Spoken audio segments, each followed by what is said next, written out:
A mislim, tako se priča. A nije imao mnogo tako. Ne.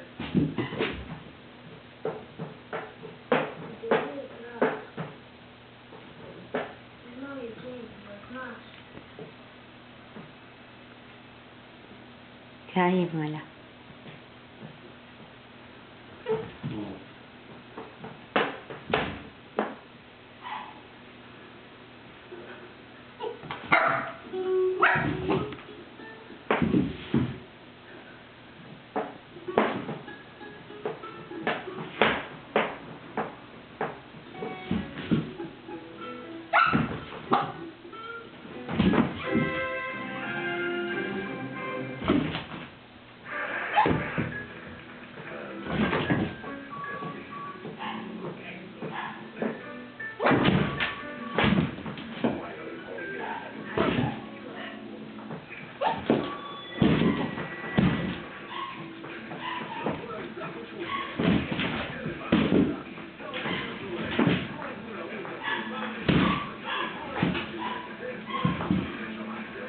Ajde, Didi.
Ja jako volim sladoled i upravo sam sladoled naglo dođe i brzo prođe. Neko vrijeme nisam jela ni sladoled, ni slatkice, ni čokolade.